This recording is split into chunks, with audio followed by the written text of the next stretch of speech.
You ever meet someone who thinks the entire neighborhood belongs to them? Not just the sidewalks, the lawns, or the mailbox placement, but every little detail, right down to the air you breathe. That was our HOA president. Her name was Karen, fitting, right?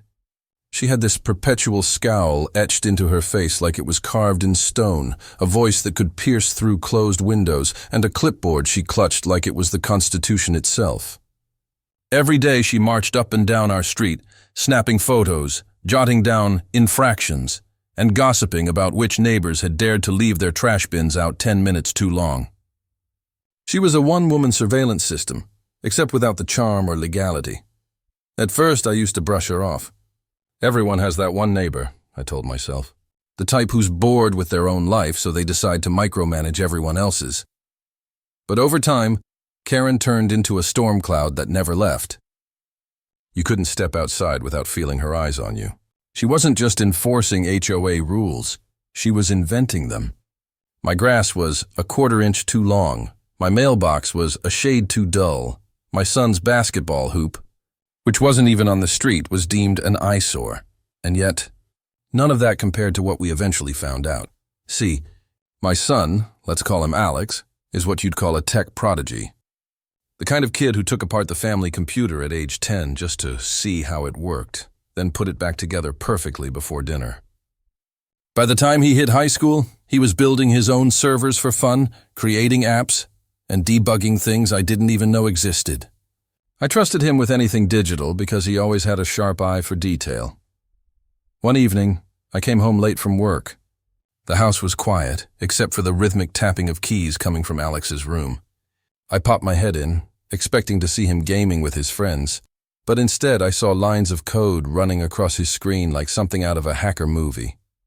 His brow was furrowed, his lips pursed, and he was muttering to himself. "Everything okay, buddy?" I asked, leaning on the doorframe. He didn't look up. "Yeah, just weird stuff happening on the Wi-Fi." That caught my attention. Weird stuff? We weren't exactly running a corporate network here, just your average home setup. What kind of weird stuff? I pressed.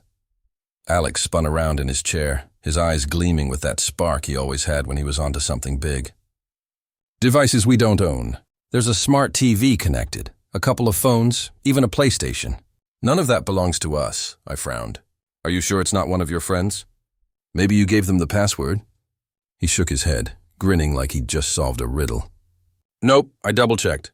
These devices have been on our network for weeks. Someone's been stealing our internet. Now, I'm not naive. I know it's not uncommon for neighbors to mooch off Wi-Fi if you don't lock it down, but we weren't careless. We had a strong password, not some lazy password 123, and Alex had set up multiple layers of security. So whoever was sneaking in had either guessed correctly after countless attempts or found some way to weasel in without permission. Can you figure out whose devices they are?" I asked, half curious, half nervous. That was all the motivation Alex needed. His fingers danced across the keyboard like a pianist hitting the final notes of a masterpiece. Within minutes, he had cross-referenced the device IDs, traced patterns, and pulled up usage logs. Then he leaned back and gave me a look I'll never forget. "You're not going to believe this," he said. "It's Karen," I blinked. "Karen, as in HOA Karen?" He nodded. "Her phone, her TV, her kid's gaming console. They're all using our Wi-Fi. She's been piggybacking off us every day." For a moment, I just stood there, stunned. It was almost too ridiculous to believe. The woman who fined us $50 for leaving a flower pot on the porch without HOA approval was secretly stealing our internet. The queen of neighborhood control couldn't even pay for her own connection. "How long has this been going on?"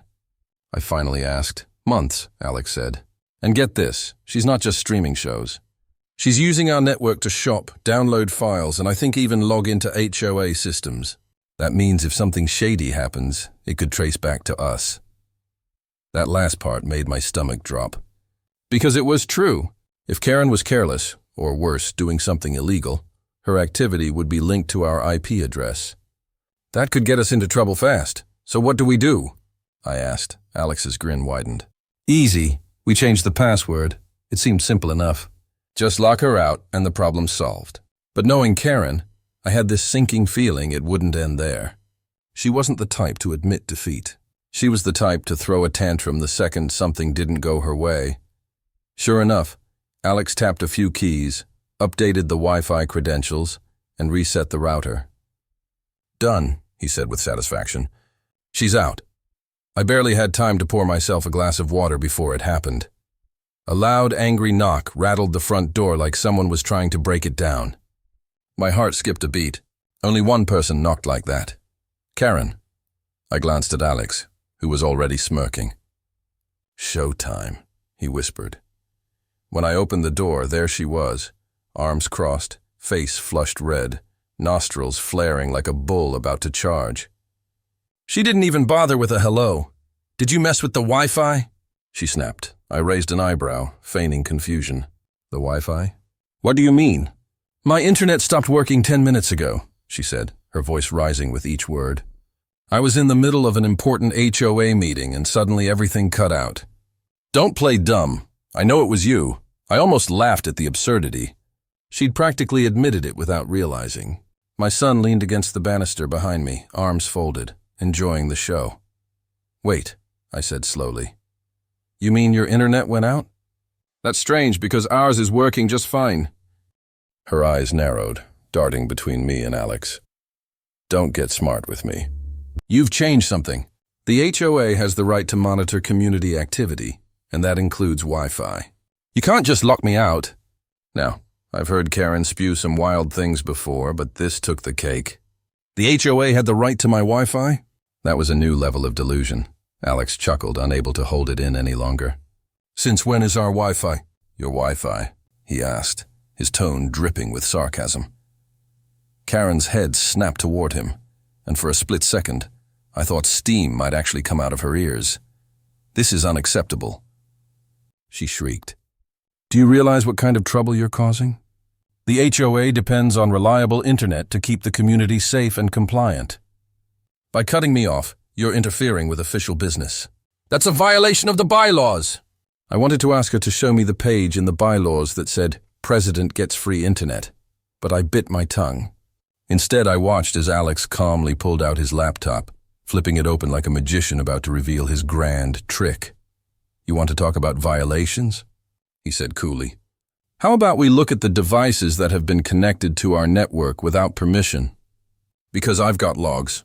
And guess whose name is all over them?" Karen froze. For the first time, I saw a flicker of uncertainty flash across her face. And in that moment, I knew this wasn't just about Wi-Fi anymore. This was about control, about the HOA president who thought she could get away with anything, finally realizing she'd messed with the wrong family. And trust me, the night was only just getting started.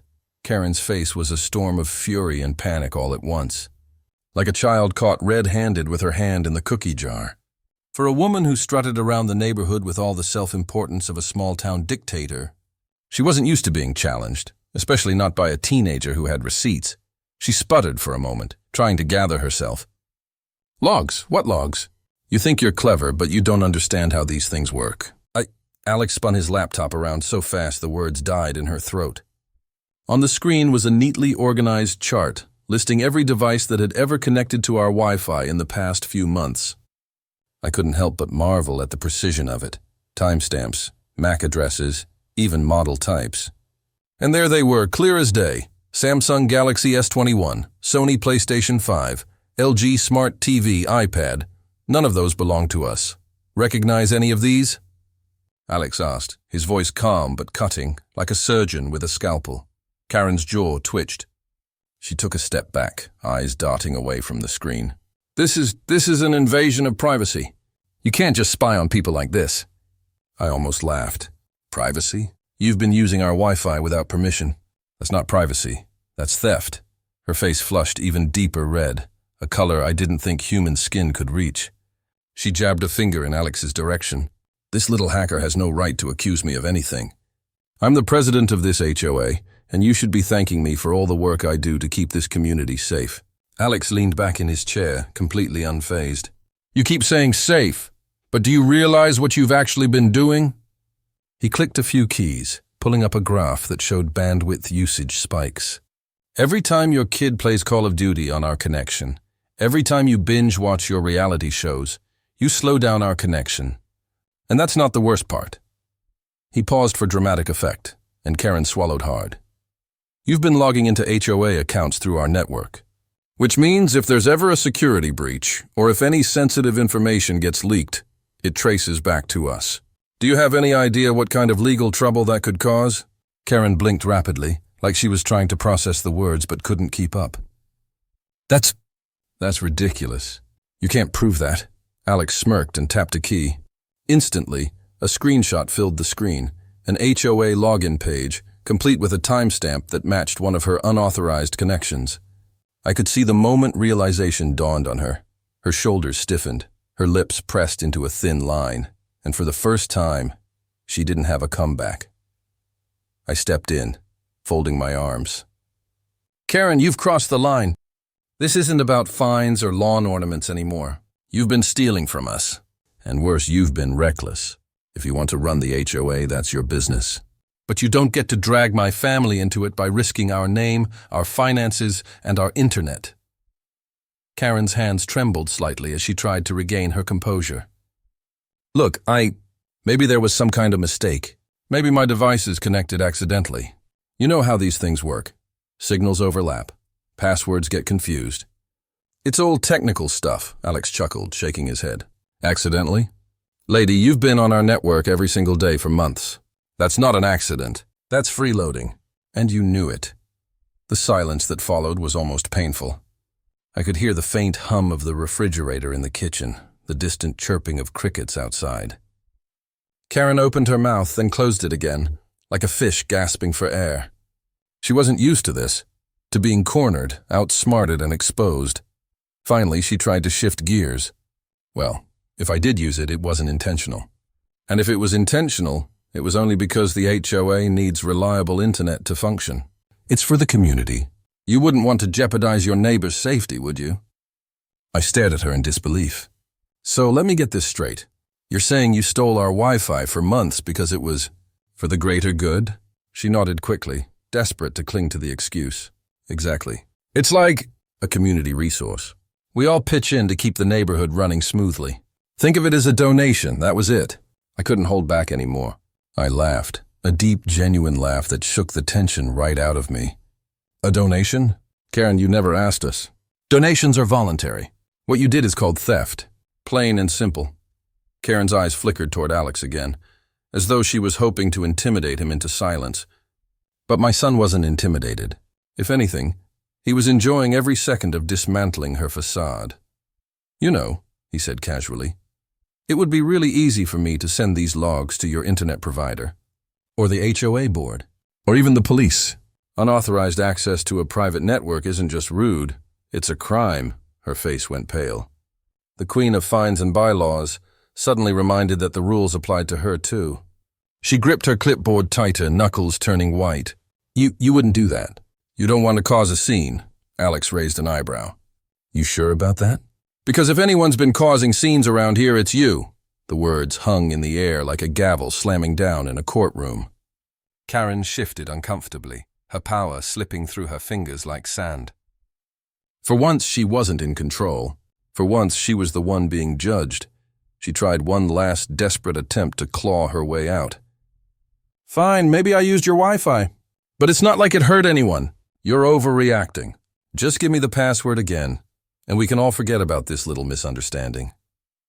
That was the moment I realized how truly entitled she was. Even when caught, even with evidence staring her in the face, she thought she could talk her way out and go right back to business as usual. Alex closed his laptop with a sharp click, the sound echoing in the quiet room. He stood, meeting her gaze head-on.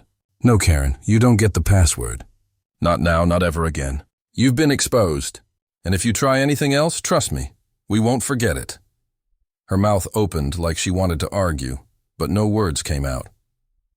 For the first time since I'd met her, Karen was completely speechless. She turned on her heel and stormed off the porch, muttering something under her breath, though I couldn't catch the words. Probably curses, probably threats, but it didn't matter. As I watched her stomp down the street, clutching her clipboard like a lifeline, I felt a strange mix of emotions. Relief, certainly, because we'd finally stood up to her. Pride, too, because Alex had handled himself like a pro. But mostly I felt anticipation, because deep down I knew Karen wasn't finished. She wasn't the type to slink away quietly. She was the type to plot, to scheme, to retaliate, and yet, in that moment, she looked smaller than ever. We'd peeled away her armor of authority and exposed the insecure, desperate woman underneath. It was a glimpse of vulnerability she probably never wanted anyone to see. Alex flopped onto the couch, grinning. Well, that was fun. I shook my head, chuckling softly. You really enjoy this, don't you? He shrugged. What can I say? I don't like bullies, and Karen's the biggest one on the block. We sat in silence for a moment, the adrenaline slowly fading. But even as I tried to relax, I couldn't shake the thought gnawing at the back of my mind. This wasn't over. Karen wasn't going to forget this humiliation. And knowing her, the next move she made wouldn't just be about Wi-Fi. The war with Karen had only just begun. Karen's silence after Alex's words was louder than any shouting match she'd ever had with the neighbors. She stood frozen for a heartbeat, her eyes darting between us, her face pale and blotchy, like she'd been exposed under a spotlight. For a woman who thrived on power, on control, on barking orders and doling out fines, being cornered like this was her worst nightmare. She opened her mouth, then closed it again, visibly swallowing whatever excuse she was about to spew. For the first time since I'd met her, Karen had no script, no rulebook, no snappy comeback. And in that silence, I could see the fear working its way up her spine, stiffening her shoulders, tightening her grip on the clipboard she always carried like a shield. Alex wasn't done. He leaned forward, his voice steady, measured, almost professional. You should know something else. When you connect to someone else's Wi-Fi, you leave behind a trail. Every site you visit, every login attempt, every file you download, it's all logged somewhere. And since you've been using our network, guess who it all traces back to? Karen's lips parted slightly, her eyes widening. She looked at Alex like he'd just spoken a foreign language, but I could tell she understood the important part. It traces back to us. That was the dagger. And here's the shocking part, Alex continued, tapping a few keys on his laptop. You didn't just watch TV or scroll Facebook. You tried logging into restricted HOA portals without proper credentials. Do you know what that looks like to anyone investigating? It looks like someone's trying to hack their own community. And since it came from our IP address, it looks like we're the hackers. Karen stumbled back half a step, her voice trembling. That's not what No, you're twisting this. I wasn't trying to... Alex cut her off with a sharp glance. Intent doesn't matter. The evidence is there. If I wanted, I could send this straight to the ISP, the HOA board, or even the authorities. They'd see everything you did, every click, every failed login attempt, every shady site you accidentally wandered into while freeloading. Her knees seemed to buckle slightly, and for a moment, I thought she might actually faint right there on our porch. She clutched the railing, breathing fast, eyes darting back and forth like a cornered animal searching for an escape route. You can't, she whispered. You wouldn't. If you go to the police, it'll destroy me. Do you understand? Everything I've built, my reputation, my position, it'll be gone. They'll take the presidency away from me. The board will never trust me again. The whole neighborhood will know. Please, you can't. There it was. Not anger, not authority, not superiority, just desperation. The mighty HOA queen begging for mercy. I folded my arms, letting her words hang in the air. Karen, you've spent years making everyone's life here miserable. You fine people for nonsense, you snoop through their yards, you talk down to them like they're children. And all this time, you've been stealing from us, putting my family at risk and lying about it. Why should we protect your reputation? Tears welled in her eyes, though she blinked them back fiercely. Because I didn't mean for it to go this far. My internet got shut off months ago. I was behind on payments, and I couldn't afford to get it back on. The HOA doesn't pay much, and... She stopped herself, clamping her mouth shut like she'd revealed too much. Alex tilted his head, studying her. So that's it. You couldn't pay your own bills, so you decided to piggyback off us. And then you wrapped it in some nonsense about community safety to make yourself feel better. Karen's silence was her answer. She looked small, smaller than I'd ever seen her, The clipboard hung limply at her side now. Forgotten. I sighed, pinching the bridge of my nose. Part of me wanted to let Alex hit send on whatever report he'd been preparing. It would be poetic justice. Karen, the self-appointed sheriff of the neighborhood, taken down by her own arrogance. But another part of me, maybe the tired, practical part, hesitated. Did I really want to drag this into a full-blown scandal? Did I want police cars in front of our house, reporters sniffing around, neighbors whispering every time they saw us? Alex must have sensed my conflict, because he glanced at me and then back at Karen. His voice softened just a little. We're not going to press charges. Not today. But make no mistake, this is your one and only warning. You ever touch our network again, or try to pull another stunt like this, and I'll make sure every single log goes public. The board, the police, the whole neighborhood, they'll all see exactly who you are. Karen exhaled shakily, her shoulders slumping. Relief and humiliation washed over her face at the same time. She nodded quickly, too quickly, like a drowning woman grabbing for a lifeline. Yes, of course. You won't hear another word from me about this. I swear it. Alex leaned back, closing his laptop with a decisive snap. Good, because next time there won't be a warning. She lingered a moment longer, as though searching for something else to say, some scrap of dignity she could salvage. But in the end, there was nothing. She turned and walked down the steps, her usual commanding stride replaced with something shaky, uneven. She looked less like a president and more like a dethroned monarch, stripped of her crown. I watched her retreat down the street until she disappeared into her house. For the first time in years, the air felt lighter, quieter. The storm cloud had broken, if only for now. Alex dropped onto the couch with a grin that was equal parts satisfaction and mischief. Well, that was fun. I raised an eyebrow. Fun? You nearly gave the woman a heart attack, he shrugged. She deserved it. Besides, someone had to put her in her place. People like her don't stop unless you push back. I couldn't argue with that. For years, Karen had terrorized this neighborhood unchecked. And tonight, my son had done what no one else dared. He'd stood up to her and exposed her for the hypocrite she was. The days that followed were different. For one, Karen stopped patrolling the neighborhood with her clipboard. She stopped leaving passive-aggressive notes on people's doors. She stopped showing up at houses uninvited to inspect them. It was like she'd gone into hiding. The queen had lost her crown, and she wasn't eager to show her face. Neighbors started to notice too. At first, they whispered about it in passing. Have you seen Karen lately? Strange she hasn't sent out her usual notices. But as weeks turned into months, the whispers grew bolder. People started smiling more, laughing louder, enjoying their own yards without fear of being reprimanded. The whole neighborhood seemed to exhale in unison, freed from her grip. And though Alex never revealed the details, word somehow spread that Karen had been caught doing something she shouldn't have. No one knew the full truth, whether it was stealing Wi-Fi, misusing HOA resources, or something else. But the aura of invincibility she once had was gone. She still held the title of HOA president. Technically, but without the fear she once commanded, it meant nothing. One evening, months later, I caught Karen on her porch. She was sitting alone, staring out at the street with a hollow look in her eyes. No clipboard, no phone, no barking orders. Just a quiet, tired woman who looked human. For a moment, I almost felt sorry for her. Almost. Alex, on the other hand, never wavered. To him, it was simple. Karen had crossed a line, and she'd been stopped. He didn't gloat, didn't rub it in, didn't tell the story at every barbecue.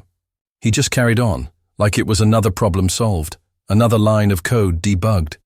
But every so often, when the Wi-Fi would flicker or lag, I'd catch him smirking to himself, as if remembering that night. And I knew then that Karen's reign of terror had ended not because of HOA bylaws or angry petitions, but because one sharp, tech-savvy kid refused to let a bully push his family around. From that day on, Karen never so much as looked at our house again. And the neighborhood? Well, the internet ran smoother, the lawns grew freer, and for the first time in years, peace finally settled in. The war was over. And for once we'd won.